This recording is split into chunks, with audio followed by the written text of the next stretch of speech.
For every iconic and beloved Simpsons character, there's gonna be an outright evil one the fans have no choice but to hate. Take, for instance, Troy McClure. When his career is nearing its end due to his age and the rumor that he does weird things with fish, he takes advantage of Selma to get himself back on top.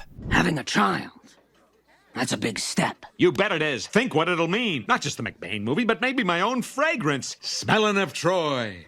Is there anything he won't do for a movie deal? A Fish Called Selma starts with the Simpsons family watching a movie, starring one of Springfield's most famous actors, Troy McClure. While watching, the family discusses how old McClure is looking, which leads to Homer saying this. Yeah, who'd have thought he'd turn out to be such a weirdo? What are you talking about? His bizarre personal life. Those weird things they say he does down at the aquarium. Homer, you can't go around spreading rumors like that. You'll get him banned from the Frying Dutchman. Marge stands up for McClure, though, telling Homer that it's just an urban myth and that he would never do anything weird with fish. That's probably true, but the Springfield Aquarium sticker on the back of his car ain't doing his reputation any favors. While trying to get home, the struggling actor crashes into pretty much everything on the road, resulting in him being pulled over by Chief Wiggum. Says here you need corrective lenses. Put those glasses on, mister. You wouldn't ask a handsome man like me to wear glasses. It'd be a crime against nature. Oh, looks like he's wearing a couple of telescopes. Wiggum tells McClure that if he passes the eye test at the DMV, he won't need to wear his glasses. Despite having the eyesight of a blindfolded bat, his vanity gets the better of him, and he tries anyway. Luckily for him, the woman in charge of his test just happens to be one of his biggest fans. As an actor, I depend on my remarkable look. If you could find it in your heart to pass me, I'm sure I could find some way to repay you. Say, by buying you dinner? After a night of listening to that gravelly voice, he'll wish it was his ears that don't work so well. Selma and McClure go on their date, but the actor clearly does not want to be there. After making the smallest of small talk and a lot of yawning, McClure finally feels like his obligation is over. But as they leave the restaurant, they're spotted by the paparazzi, and Troy takes advantage of the situation to get some publicity. Hey, Homer, isn't this your sister-in-law on a date with Troy McClure? Troy McClure, he's a washed-up movie star. Oh, I don't know. Maybe those rumors about his fish fetish weren't true after all. Let's be real, what does a broken heart matter if it means you can break box office records, huh? Well, it seems like his plan worked, as McClure's agent calls him after 8 years and tells him that if he keeps being seen as a wholesome guy, the work will just come flooding in. Not one to let a little thing like morals get in the way of his success, Troy calls Selma pretending that he actually likes her. Once again, the paparazzi are all over his new relationship, which leads to him to go all in on his manipulation tactics. No longer canst I conceal my love, my wimpled turtle dove. O Princess fair, wilt thou grant me thine dainty hoof in marriage? Troy must really need this boost in popularity. I feel like just kissing her would give you a nicotine rush. Troy's devious plan works, and the rumor that he prefers gills over girls gets squashed. He also gets offered lots of high-earning film roles as his love life is spread across the news. To sell the lie, he asks Selma to move into his penthouse, and he begins to play happy families with the Simpsons. He even goes for a drink with Homer, which he soon regrets. It was a beautiful wedding. Troy said something interesting last night at the bar. Apparently he doesn't really love Selma, and the marriage is just a sham to help his career. Couldn't you have told her that before the wedding? That's like telling the waiter you have a nut allergy after eating an entire pecan pie. At the honeymoon, Selma's already getting on Troy's nerves, but his agent tells him he'll need to keep the sham going if he wants to star in the new McBain movie. Meanwhile, Marge and Patty try to tell Selma that she's being used, but she's having none of it. Then later. Wrong for me. How? I get it. My sisters have come down with a case. I actually knew someone who had that, but after a week with the special cream, it cleared right up. After Marge gives her some tough love, Selma rushes to Troy and asks him if it's true, to which he casually says yes. At first, of course, Selma is furious, but after Troy explains that she'll live a life of luxury, she agrees to keep the sham marriage going. One day, my lady Selma's gonna have a star right next to mine. Guess those cigarettes can't buy themselves. Things go one step further when Troy's manager tells him that he needs to have a baby with Selma to cinch the role in the McBain movie. While unsure at first, Selma agrees, but after awkwardly trying to get started, Selma comes to her senses. Sorry, a loveless marriage is one thing. We're not hurting anybody. But bringing a child into a loveless family is something I just can't do. Well, I think it's for the best. Unless she's willing to wear an octopus costume, it's just not going to work. Now, when you feel sorry for Selma, one of the meanest characters in The Simpsons, you just know that McClure is a nasty piece of work. While the actor has been on many big screen adventures, Grandpa has lived them. Well, according to him, anyway. Abe Simpson is definitely a loved character amongst fans. He's dramatic, he's grouchy, and he's senile. He's known for all of his crazy World War II stories that are just too wild to be true. Or are they? No, they'll never save your brain, Hitler. Now that's a man you wouldn't want to get on the wrong side of. Enraging Abe Simpson and his grumbling grandson in The Curse of the Flying Hellfish, Grandpa visits Springfield Elementary to share his wisdom with Bart and the rest of their class. But the stories he shares aren't the most believable. Oh, I invented the turlet. Stop your snickering! I spent 3 years on that turlet. 3 years? Maybe it's time to see a doctor. Abe's crazy comments embarrass Bart, and Homer suggests locking him up in a care home he can't leave. I think that's called prison. Back at Abe's home, though, the elderly man is looking through his mail when he discovers that someone called Asa Phelps has died and that Abe was a part of a pact with 6 other veterans. With Asa gone, there were only 2 people left. Him and Mr. Burns. Would you do the honors? Well, Simpson, 7 gone. As soon as you're in your pressboard coffin, I'll be the sole survivor and the treasure will be mine.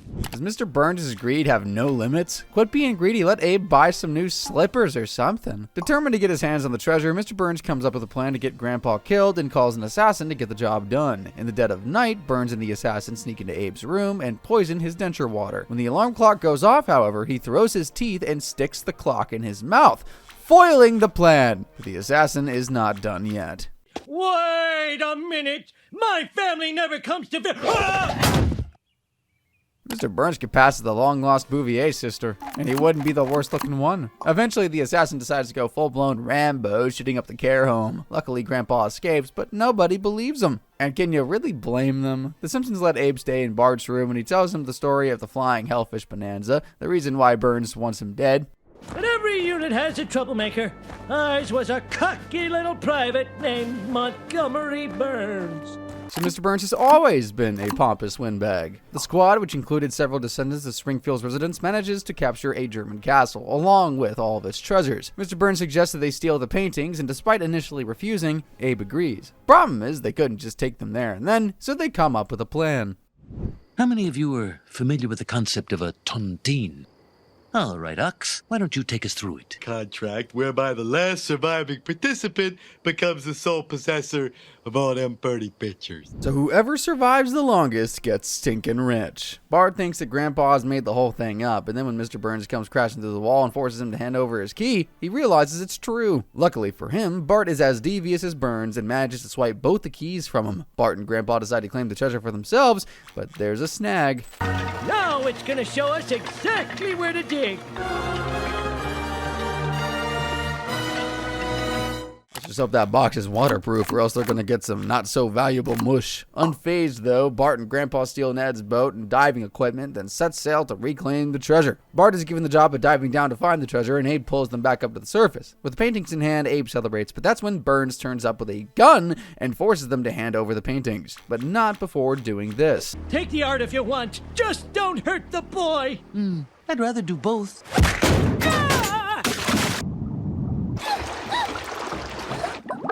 Man, that is so dark. Turns out it's not just Troy McClure who's sleeping with the fishes.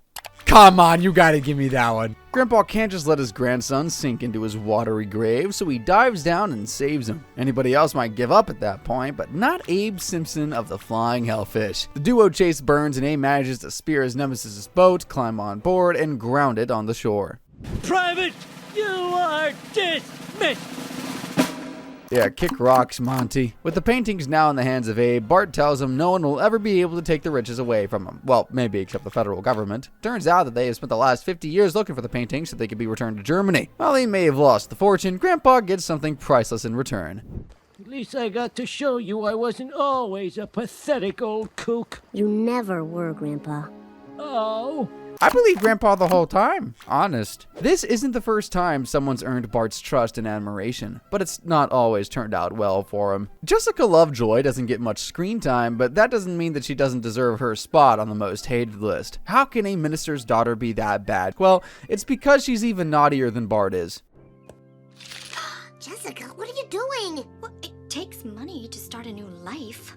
Stealing from a church. That's gotta be a hard one to talk yourself out of at the pearly gates. In Bart's girlfriend, Bart, Lisa, and the rest of the kids at Springfield play a game of war before the parents call them in for church. The kids try and make a break for it, but get rounded up and forced into the service. While Bart finds it boring, he suddenly discovers something that makes it a little more interesting. Is a god. It's a miracle! Bart meets a girl he doesn't think has cooties. Turns out the girl is Reverend Lovejoy's daughter, Jessica, who has just come back from boarding school. Keen to get to know her, Bart introduces himself, but Jessica just ghosts him. Lisa tries to give him some words of comfort here. No, Bart. I just think you and Jessica are too different from each other to get along. Think she could work a little bit on her bedside manner. Taking drastic measures to get closer to Jessica, Bart does the unthinkable. He goes to Sunday school. He's got a bad case of the feelings. Despite wearing his church suit and refraining from shooting the teacher in the butt with a slingshot, Jessica still does not want anything to do with him. Talk about playing hard to get. Bart decides acting good isn't worth it, and to let off steam, he ties some balloons to groundskeeper Willie's kilt. And let's just say, his name has never been so fitting. The prank lands Bart in detention for 3 months, but somehow it manages to earn him points with his crush. It's really unfair. Want to have dinner at my house tonight? Well, they do say girls like a bad boy, and I think de-kilting a Scotsman earns him that title. Bart gets ready for his date with Jessica by putting on a jumper fitting for a librarian and combing his hair down. I'd love to know what product can tame those spikes. It's gotta be like Gorilla Glue or something. At the Lovejoy's house, however, Bart doesn't make a great impression and gets kicked out for telling Helen Lovejoy this. Oh, no offense, lady, but what you don't know could fill a warehouse. Young man, explain yourself. Anyone got any holy water? Because she just got burned. Bart thinks that he's blown his chances here, but as he walks back home, Jessica catches up to him and tells him that she likes bad boys. She then suggests they go find something fun to do, which basically means a spree of troublemaking. They hang around the no loitering zone, eat ice cream in front of hungry people at the gym, and TP the Jebediah Springfield statue. Virals your loops. It's like the toilet paper is an extension of your body. Seems like Bart really appreciates a girl who can handle her toilet paper. The next day at school, Bart tells the other boys about his new girlfriend, but no one believes him. What makes it worse is that Jessica pretends to not even know him. I had something similar happen to me. Moms can be so weird around their friends. Am I right? Bart asks Jessica why she lied, to which she explains her parents can't find out about their relationship and tells him it's more exciting if it's kept a secret anyway. She then persuades him to go skateboarding. Bart, you can't trust your perception at this altitude. The glue will slow me down. On the bright side, at least you stop moving now, Bart. Back in school, Jessica's reign of chaos continues as she holds Bart's hand, but then forces him to pull the fire alarm. Realizing that she's even worse than him, Bart decides to break up with her. Not wanting to lose him, she tells him that she'll calm down and lead a new life. Jessica, what are you doing? It takes money to start a new life. Stealing from the collection basket is really wrong. Even I know that. When you get a lesson in morality by Bart Simpson, you know you've gone too far. Unfortunately, Bart is framed by Jessica, and the whole town now thinks he's a thief. He tries to convince the Reverend's daughter to come clean, but she tells him that she just doesn't feel like it. At this point, Bart's had enough and threatens to tell everyone the truth, but Jessica ain't fazed. Because if you tell, no one will believe you. Remember, I'm the sweet, perfect minister's daughter, and you're just yellow trash. I think I can speak for all of us when I say, this girl sucks. Lisa tells Bart that he can't let Jessica get away with being a menace, especially when it's her brother getting the blame. At church, Reverend Lovejoy has Bart strapped in a cage like the frackin' Hannibal Lecter to prevent him from stealing the collection money again. I'll talk about an overreaction. What next? Put a lock on the communion bread box? Luckily for Bart, Lisa's willing to fight his corner. I am talking to the collection money thief. It was Jessica Lovejoy. Finally, the Goody Two-Shoes act is over. After searching her room, the stolen money is found under her mattress, and Jessica comes clean, telling Reverend Lovejoy that it was just a cry for attention. As punishment, she's forced to scrub the concrete outside the church, and Bart forgives her for everything she's done. But it turns out she hasn't actually learned her lesson. I learned that I can make men do whatever I want. Really haven't learned. Would you finish scrubbing these steps for me? Will I? Man, she's the worst. The reason why Jessica is resented so much isn't just because she's manipulative and fake, but because she treated Bart like dirt. One of the most cherished members of the Simpson family. Bart is loved by pretty much all Simpsons fans. He's mischievous, happy-go-lucky, and naive.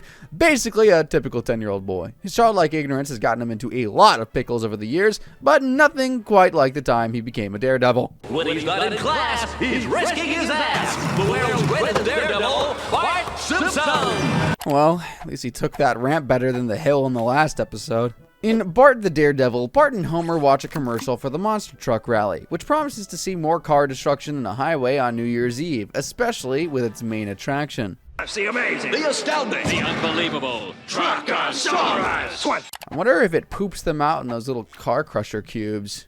I'm thinking way too much. And desperate to see the show, Homer announces that the family will be going to the monster truck rally. Only problem is, it's on the same night as Lisa's saxophone recital. As both of the Simpson boys cry over losing the chance to see Truckosaurus, Marge explains that they can make both things, if they get there fast enough. While they arrive just in time, it turns out they took a wrong turn in the parking lot.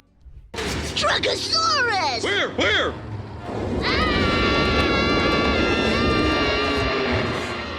Don't move. Its eyesight is based on movement. Alright, never mind. I'm thinking of Jurassic Park. Luckily, they survive Truckosaurus, and the family gets to enjoy the rest of the show, including a daredevil named Lance Murdoch, who manages to jump his bike over a water tank filled with dangerous creatures, although he does fall in while celebrating, but we're not going to talk about that. Watching Murdoch in action inspires Bart to become a daredevil himself. Oh no, he's hurt. Bad. Let's get out of here. Wow, with friends like that, who needs enemies? Luckily, Bart walks away with just a couple of stitches on his head. So after a brush with death, he gave up on the idea of death-defying stunts, right? Nah. He tries the car jumping stunt once again, but this time he actually pulls it off. Riding high on the adrenaline, Bart starts upping the stakes and pulls off even more dangerous jumps. Eventually, they become too easy and Bart looks for inspiration for the ultimate stunt, and he definitely finds it. Got to be a challenge out there worthy of me. I'm gonna leap over Springfield Gorge on my skateboard. I think he'll need more than a few stitches if this goes wrong. Bart announces at the school bus about his insane plan. Lisa pleads with Bart not to do it, but he tells her the thrill is just too addictive. At least charge people to see it, Bart. Funerals ain't cheap, you know? Lisa arranges a trip to see Lance Murdoch in the hospital, hoping it'll change Bart's mind. My brother is thinking about jumping Springfield Gorge on a skateboard. Now let me start by saying, good for you, son. Well, that didn't go to plan. But what did she expect? That's like thinking Homer could convince someone to go on a diet. With Bart more set than ever on jumping Springfield Gorge, Lisa tells her parents. Homer yells at him and makes Bart promise that he will not do the stunt. How'd it go, Homer? You know, Marge, we got a pretty good kid there. Did he really just fall for that? This is Bart Simpson we're talking about. I mean, at the gorge, all the kids are waiting for Bart to do the jump, or let's face it, plunge to his untimely death. As he prepares himself on a steep slope, Homer goes to Bart's room to see if he wants to play catch and realizes he's been duped. He quickly rushes to Springfield Gorge in the nick of time. I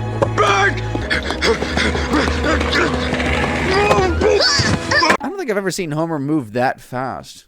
Except on Free Donut Day. Stepping on the skateboard himself in order to show Bart what it feels like to see a family member risk their life, the boy comes to his senses and tells his dad that he won't jump things anymore. Looks like disaster has finally been averted. But that's when this happens. Love you, Dad. I love you too, son. I don't think I've ever felt as close to you as I do right. Huh? What? This is the greatest thrill of my life! I'm king of the world! Woohoo! Spoiler alert, he doesn't make it. Homer falls down Springfield Gorge, hitting every rock on the way down. And to make matters worse, he not only hits his head while being airlifted back up, but then falls out of the ambulance and falls all over again. Someone's gonna have a headache in the morning. It's clear that Bart isn't just loved by the fans, but by every member of his family. I mean, who else would fall down a 100-foot gorge twice just to teach their kid a lesson? Bart is a fan favorite because he's the perfect mix of being rebellious, sharp-witted, a troublemaker, and oftentimes really sweet. While Bart's personality is easy to love, even his naughty side, people aren't always so accepting of Lisa's passionate opinions, which often cross into being obnoxious. Lisa is known for putting herself on a moral pedestal and sometimes having a superiority complex. While her heart's in the right place, she's done a few things that fans have definitely hated, like the time she helped Mr. Burns. An eco-activist teaming up with a guy who doesn't mind dumping nuclear waste. What could go wrong? In The Old Man and the Lisa, Springfield's resident eco-warrior wakes up the entire family in the middle of the night by rummaging through bottles and cans to sort out the recycling for her school club. Jeez, couldn't that have waited till the morning? Bart tells Lisa that there's no point, because when the sun burns up, it won't matter anyway. I mean, he's kind of got a point, but, like, you ain't even gonna live to see it. Bart thinks it's a great idea and starts helping her daughter out, but Lisa gets a little preachy. It's a great idea. You're not supposed to have fun recycling. This is serious. Yeah, Homer, nobody's allowed to make boring activities fun. The next day, Principal Skinner invites Mr. Burns as a guest speaker to talk about business, and Lisa asks him if the power plant is a recycling program. Burns doesn't even know what that word means, and Lisa enlightens him. He then tells her that nature isn't important and asks her if she agrees. Surely you agree we can do without her? No, I don't agree. Shut up, little girl. I wouldn't be worth $200 million today. Well, turns out he's not actually worth $200 million. In fact, due to his gang of yes men not telling him how poorly his stocks are doing, he's actually broke. Ah, how the mighty have fallen. Mr. Burns loses his power plant and his house. In fact, the only things he now has left is a single portrait and Smithers. And we all know why he's hanging around.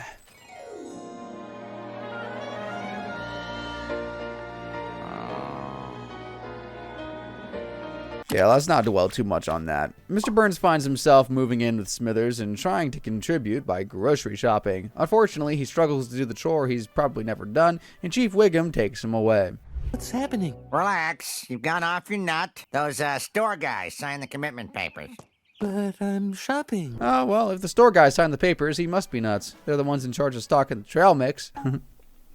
I'll let myself out now. Back at the Simpson household, Lisa is desperate to fill in more bags of recycling so that the rest of the club can go on the field trip. After forcing Homer to drink more beers than even he can handle, he suggests going to the old folks' home, where she finds Mr. Burns. Burns realizes he needs someone who isn't scared to tell him he's wrong and is determined to get Lisa to help him build his fortune back up again. He even tells her that he'll change his ways. You could only earn money by doing good, socially responsible things. Nothing evil. That's exactly the kind of radical thinking I need. One of the world's richest men making money in an honest way? That is radical. Lisa and Mr. Burns go to the beach to collect cans, and eventually he makes his first dollar. But he's not done there. After getting the people at the old folks' home to help him, he begins to build his empire again. Wow, even I didn't know he was so committed to recycling. See? I told you Mr. Burns has changed. See? Yeah, nobody likes a know-it-all, Lisa. Burns names his new power plant after Lisa and tells his business partner that the entire factory is environmentally friendly. It's powered by old newspapers, the machines are made from used cans, and the glass in the windows are old beer bottles. Looks like Mr. Burns is making his millions by saving the planet. Or is he? 1 million sewn together will catch 1 million fish. Watch. Yeah, a leopard doesn't change its spots, and a Mr. Burns doesn't change its liver spots. Turns out that the entrepreneur was actually making his money from grinding up fish into a slurry and selling it as animal food, engine coolant, and a powerful explosive. The best part? It comes from 100% recycled fish. I really don't think that's how it works. Lisa's obviously disgusted, but it turns out she's kind of to blame too. You're still evil, and when you're trying to be good, you're even more evil. You inspired it all, little Lisa. How could she think Burns could ever change? If she hadn't been so righteous, he wouldn't have been able to carry on being evil. Lisa tells people to stop recycling as it's fueling the new fish slurry factory, completely going back on her original mission. And while feeling sorry for herself, Mr. Burns makes a surprise call to the Simpson house and tells her that he sold the recycling plant for a whopping $120 million. As my advisor, you're entitled to 10% of the proceeds. No. You did the right thing, sweetheart. What, didn't she think of all the good she could do for the planet with that type of money? I guess she'll sleep better knowing she stuck to her morals, but she would have slept equally as well in an expensive 4-poster bed too. Lisa often lets her moral superiority complex get in the way of the bigger picture, like her family's happiness, which ironically makes her kind of selfish. What makes it worse is that she can be kind of a hypocrite sometimes, doing things that only benefit her, like sabotaging Allison's project in Lisa's rival, just because she was better at some things. But maybe Lisa is just misunderstood, like Miss Crabapple, who may seem like a strict teacher who runs a classroom with an iron fist, but really has a heart of gold. Despite the number of times she's given Bart and the rest of the class a hard time, Edna has proven herself to be a pretty complex character, from her love life to her unhealthy habits such as gambling, drinking, and smoking. But what fans love about her is how fundamentally human she is and how much she truly cares about her class. Okay, Edna, remember, if you can teach one kid one thing, then today will be a success. I think one kid's a bit optimistic. Bart Gets a Z starts with Miss Crabapple waking up covered in papers she'd been marking in bed before passing out. I mean, I like to watch YouTube before bed, but whatever floats your boat, I guess. She then gets ready for the day by telling herself that it's going to be a good day, working out and enjoying a not-so-nutritious candy bar dipped in peanut butter for breakfast. Is working out really even worth it at that point? At school, she gives herself a pep talk about doing her best to teach the kids, but when she goes into class, they're glued to their screens. After locking all the phones away, Bart comes up with a plan to get Miss K to loosen up. You know, Krabappel just needs to chill out and realize life is cool. But how?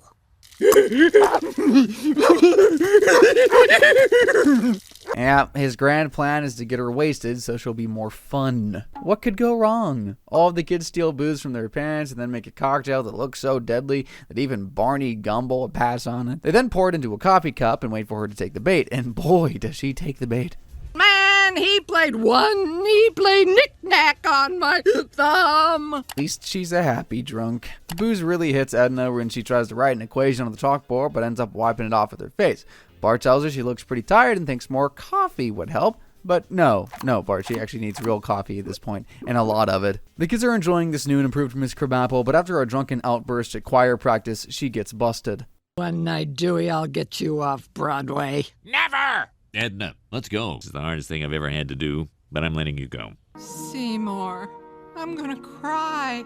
Man, that's rough. After all the times Miss K has helped Bart out, like helping him pass the 4th grade, he gets her fired. Bart and Nelson watch their teacher pack her things and start feeling guilty about what they just did. While Bart considers coming clean, their new teacher Zach comes in and lets them use their phones again, making them forget all about Edna. While Bart has found a new excitement for learning, he also starts to worry about Miss Krabappel and offers to return her smiley face stickers as an excuse to see how she's doing. Well, you gotta get out. What's the point? Out of work, I'm out of money. No man wants me except Disco Stew. I don't know what's worse, having nothing in life or having to teach a class full of troubled kids.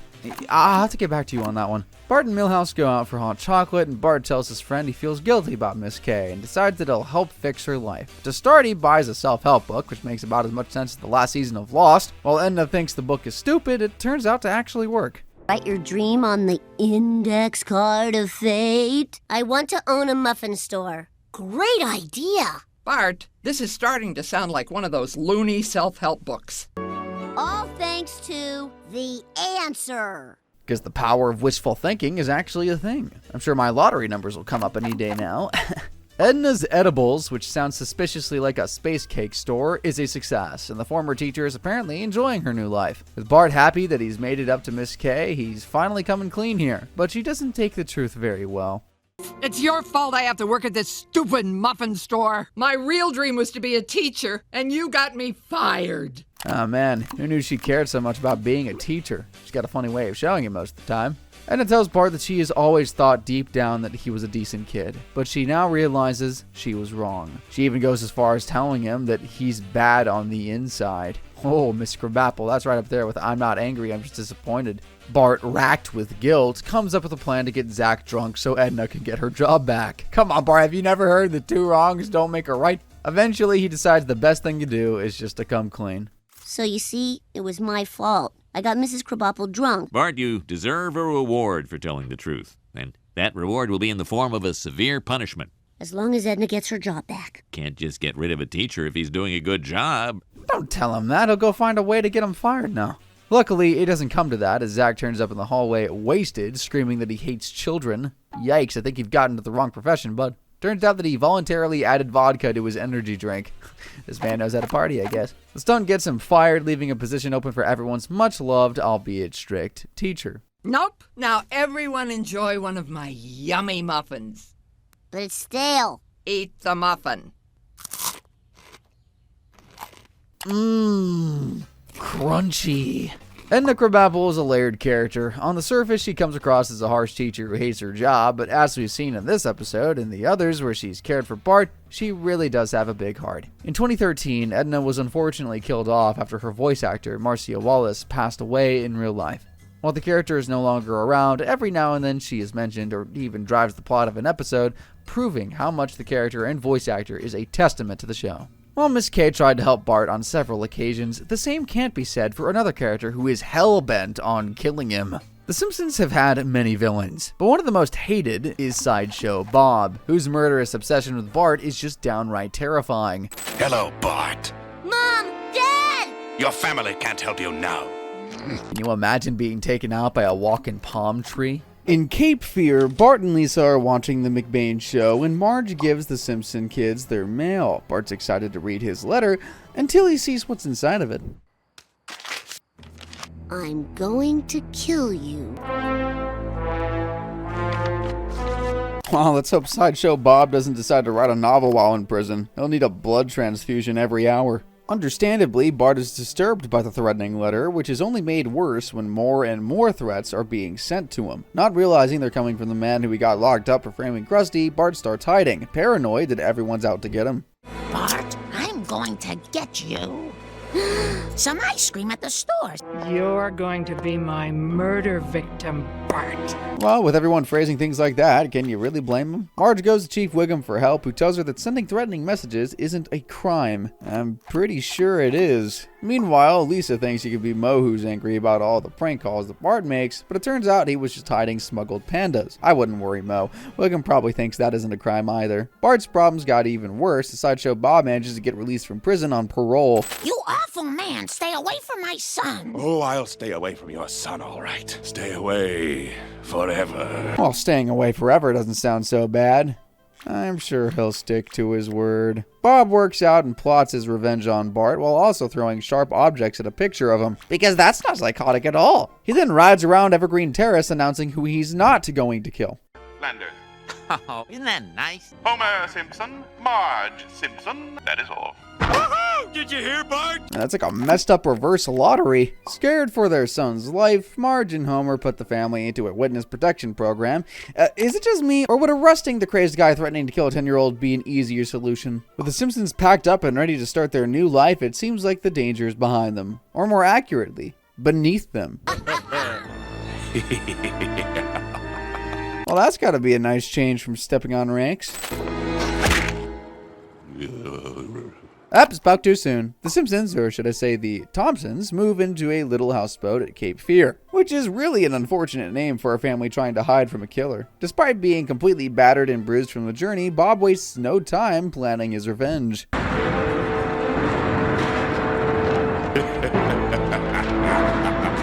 Dude might be a psychopath, but you can't fault him for the attention to detail, I guess. Back on the houseboat, Bart is still on edge, which doesn't help when Homer bursts in to show him his new chainsaw and hockey mask. At this rate, Bob won't need to do anything. Homer will just give the poor kid a heart attack. While the Simpson family settle down for the night, Bob takes the opportunity to sneak on board. No, go on. Well, you have such a beautiful voice. Guilty as charged. I was wondering if you could sing the entire score of the HMS Pinafore. Very well, Bart. And a 2, and a 3, and we sail the ocean blue, and a sauce. At least Bart gets to enjoy a little show before he meets his end. Turns out that Bart's plan was to distract Bob all along, and by the time he finishes the final song, Chief Wiggum and his boys manage to stop him and return him to the slammer. With Bob gone, the Simpsons can finally return to normal life. Well, almost normal. Bart, run upstairs, get Grandpa's medicine. Not so fast. I want to court this fair young maiden. Well, Jasper's gonna get quite the surprise when he goes in for a smooch and feels a 5 o'clock shadow. Sideshow Bob is the perfect villain and easily hateable. Dude, slimy, arrogant, has zero limits when it comes to hurting people. Outside of the show, some fans dislike the character as he has no redeemable qualities and is quite one-dimensional, as most of his storylines follow the same pattern. Escape prison, plot revenge, get captured, rinse and repeat. This isn't the last time the Sideshow Bob tries to get his revenge, but Bart manages to outsmart him every single time. While Bart is undeniably cunning, there is one family member who will give him a run for his money. For a character who's barely said a word, Maggie has captured the heart of fans countless times, making her one of the most loved characters in The Simpsons. While she stays in the background most of the time, the 50th episode of the show focuses on her quest to find her mom. Best MacGyver ever. Yeah, I can't really blame her. In Homer Alone, Marge is at her wit's end, taking care of the entire family, including cleaning up all the broken stuff, dealing with her kids' demanding sandwich requests, returning videos, picking up the dry cleaning, and a long list of other chores. As she gets ready to leave the house, however, Bart and Lisa miss the school bus. Forced to drive them to school, Marge gets close to breaking point. Mom, he's doing it again. Mom! Get out! I just feel sorry for Maggie. She has to stay in the car. Marge and Maggie head to the grocery store where the matriarch of the family rushes around grabbing everything while Maggie throws stuff back out of the trolley. After that, she takes Homer's bowling ball to get fixed but has to drive to the other side of town. At this point, Marge has a complete meltdown. Your wife is dead. I haven't flushed the bowl in years.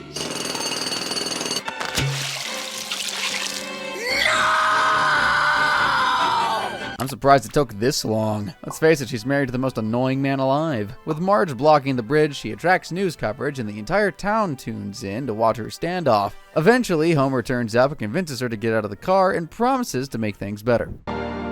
Cover boy!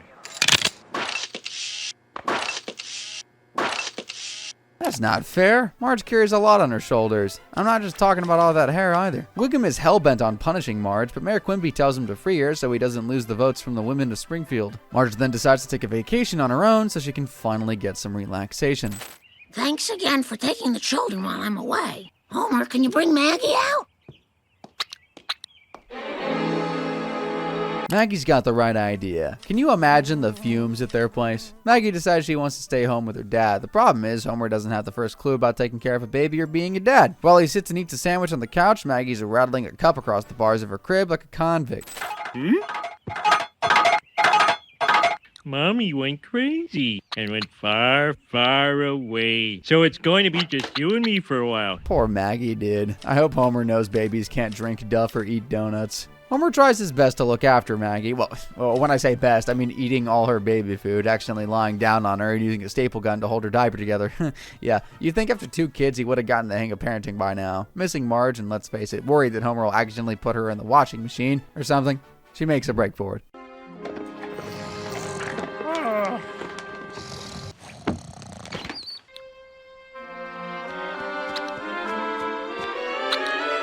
Now that's just too sad. Maggie goes searching for her mom, and when Homer goes to feed her the next day, he realizes that she's gone missing. He and Barney search the house, but little do they know, Maggie's on the loose and is seeing Marge everywhere she goes.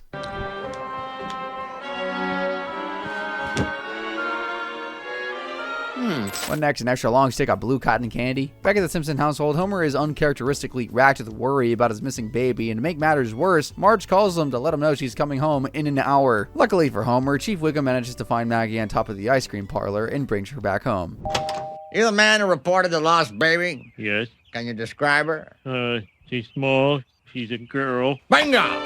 You found my baby! Oh, thank you, thank you, thank you! Just so you know, doing this doesn't get you out of a speeding ticket, trust me. With minutes to spare, Homer picks up Bart and Lisa and rushes to the train station to meet Marge. While the mom of the family looks well rested, the same cannot be said about the rest of the Simpsons people, who are exhausted and thankful to have Marge back. Mom, I think I speak for everyone in this bed when I say you have nothing to worry about. And Maggie can finally rest after her adventure, and more importantly, have her mom back. Aw. While Maggie is a sweet and loving baby, let's go to the complete opposite end of the spectrum, to a man who is bitter, despised, and an ancient relic of Springfield.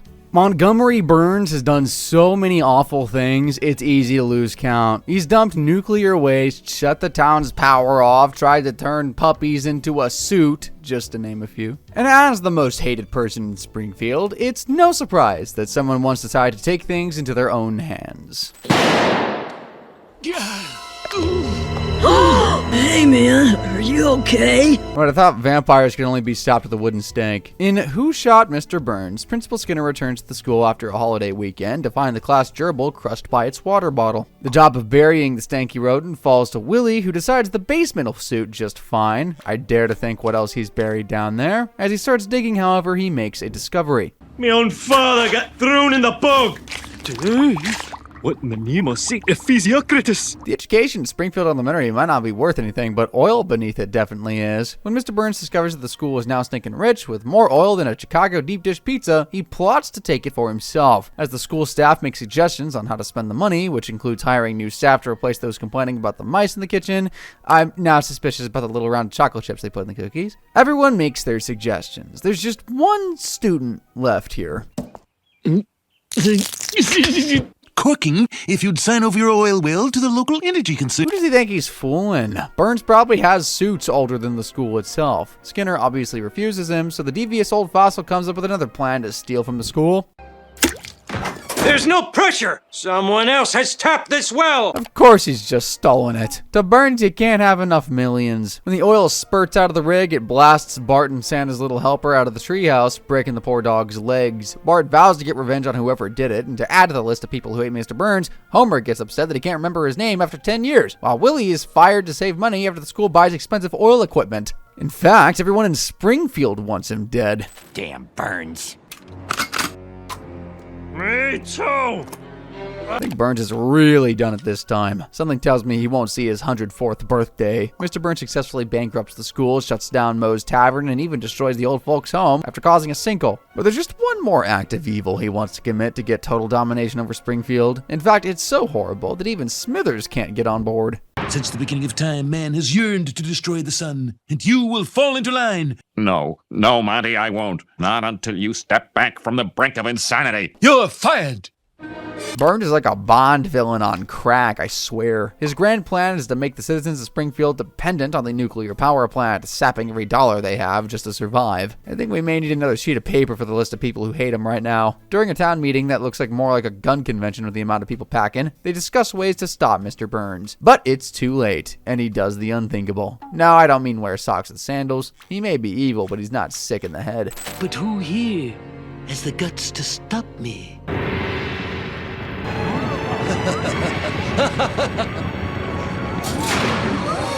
I don't think Burns realizes that money's no good if you get yourself whacked. With the sun blocked out, everyone in Springfield agrees that someone has to deal with Mr. Burns before he can do something else to the town. As Burns walks down the street, practically smelling the money he's making from all the streetlights coming on early, people in the hall start disappearing, including Smithers. Burns thinks he's gotten away with his diabolical plan, but he soon finds out the villain never wins. Where is everybody? Hey, man, are you okay? Can we be sure he just hasn't had a pen leak in his chest pocket or something? Fans had to wait for season 7 to find out who shot Mr. Burns, and after the town tears down the sunblocking machine and Smithers and Homer both get blamed for the crime, it turns out that the shooter was actually... Maggie Simpson. That's right, the sweet little girl from the last episode. Now, before we take her off the love side of the list, I think she's got a pretty good reason for shooting him. You see, he tried to steal her lollipop, and then this happened.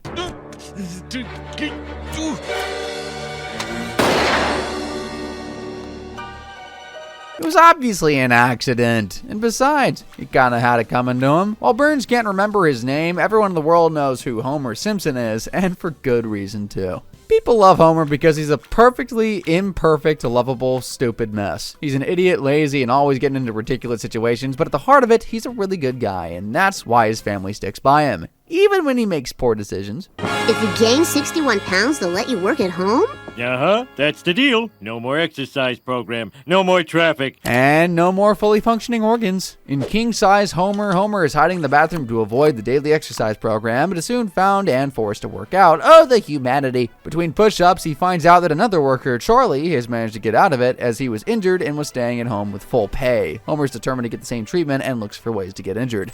Must hurt self. Must hurt self.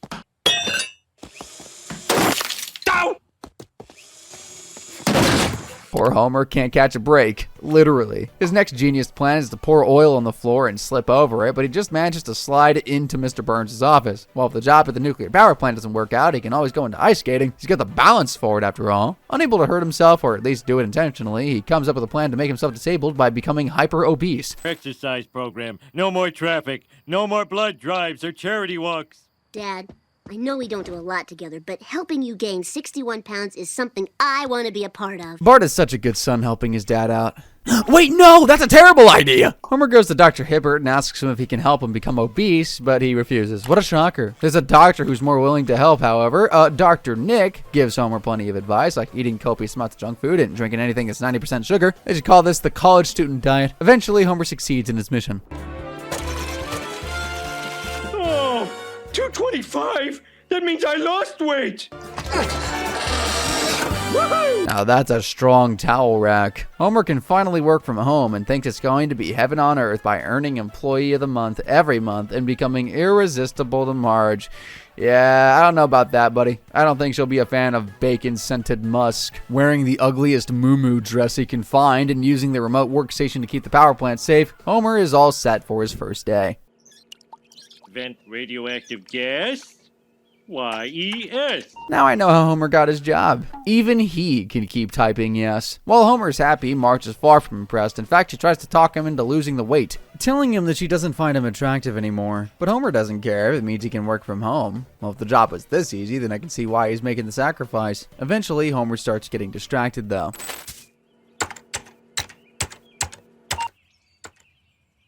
I imagine this is what all people working from home do. Nothing breaks up boredom like watching YouTube videos, talking about your favorite TV shows on YouTube all day, right? Homer decides to go to the movies, but is told he's too big to fit in the seats. To make things worse, when he returns, the drinking bird toy left in charge of typing Y over and over has somehow managed to do an even worse job than Homer.